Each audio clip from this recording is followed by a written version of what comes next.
So, Mr. Hiles, this is my video audio recording of personal monthly budget plans.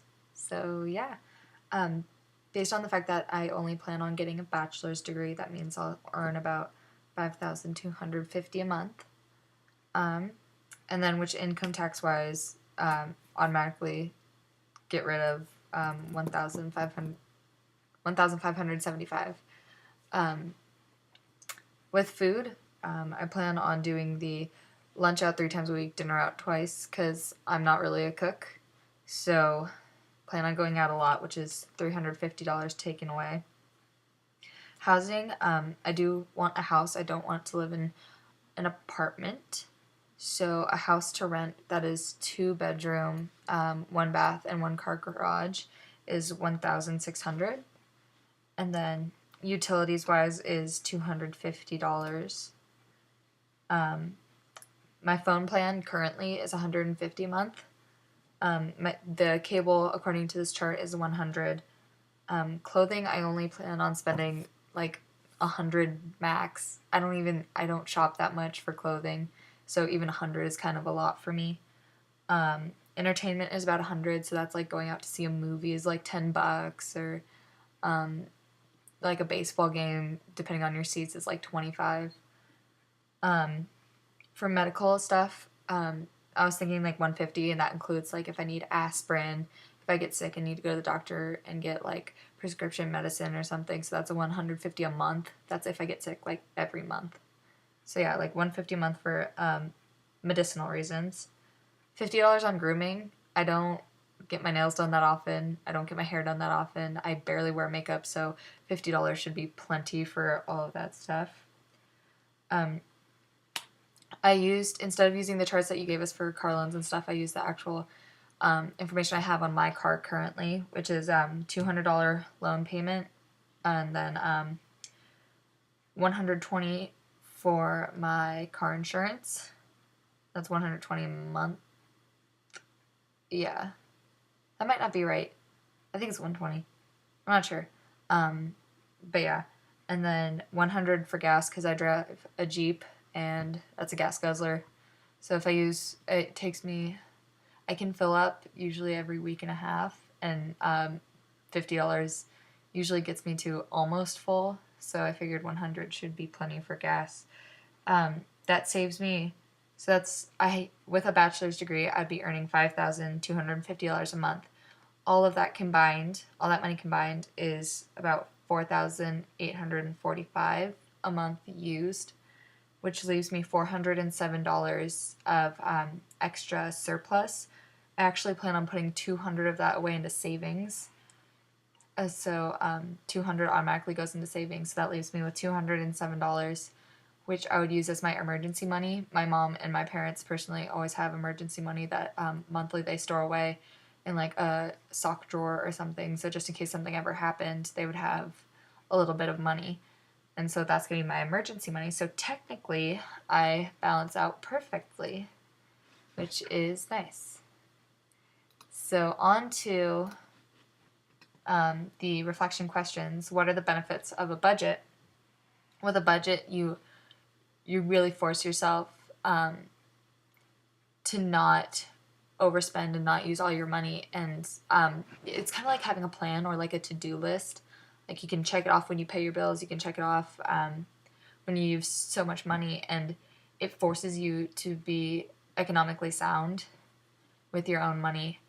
And budgets are really nice because then you can budget for, if you need to budget to pay for a vacation. If you go on vacation soon, then you can adjust the budget. You know what you have. You know what you have to work with. And so you know what you can do in order to adjust the budget. Like, oh, if I want to take a trip to the Grand Canyon, I need this much money. So I just won't go out to lunch as much, or I'll take the public bus so I don't have to pay for gas, stuff like that. So budgets are really good for just making sure you don't go into debt, or making sure you don't spend money that you don't have. What is the correlation between income and education? Obviously, the more education you have, the higher your income is. I don't really believe that. because a lot of it depends on your major. I'm going to be a communications major, and so I want to go into PR for like a magazine or a sports team or something. And my dad's in PR right now, and he owns his own PR company. He owns and runs his own PR company, and he makes roughly 80,000 a year, which is very nice, and that's with his experience and everything. And so with 80,000 a year, it's pretty much a lot, and he didn't even finish college. That's why I really don't believe in like the higher degree you have, the more money you make. And especially with my brother, my oldest brother is getting his doctorate right now as a music major. He wants to go into teaching, and I mean, even with a doctorate, if he goes to a university, he's still with a guitar program.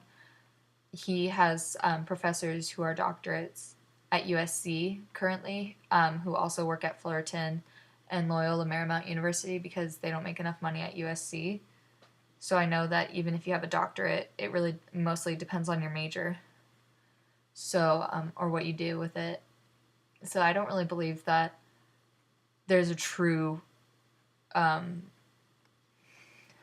positive slope between years of school you have and your monthly income, because it really depends on what you do with your life.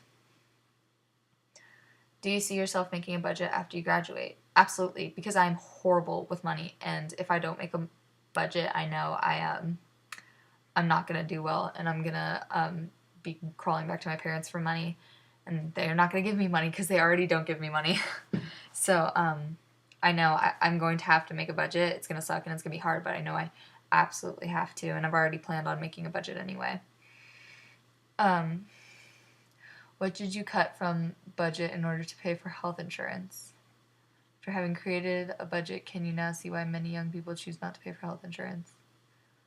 I can't really think, personally, I can't think of paying for health insurance after high school because my college supplies health insurance. And it's, to my knowledge, it's free. Yeah, it's free health insurance. So, I mean, I can't really right now think about really paying for health insurance, but I know after after college, I get sick a lot.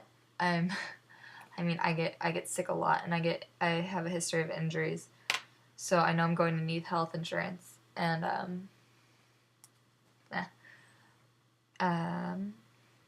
on, I don't know how I'll budget for health insurance. I'll probably have to obviously like go out less for food and start learning to cook. But I know it'll work out. I mean, I'm not worried about my future. I have a pretty solid idea of what I'm going to do. I know that once I'm driven towards something, once I know what I need to get done, then I get it done. So when it comes to money, if I'm living off of a certain amount, I know I can definitely live off a certain amount and be okay with it. Alrighty. So, Mr. Hiles, this is my final word. Budgets are awesome, and this project was very enlightening, and I kind of like your template. I might actually use it in college. So, thank you very much, Mr. Hiles, and I very much so hope you give me 100% on this project. Alright, hopefully I'll see you at graduation. Thank you.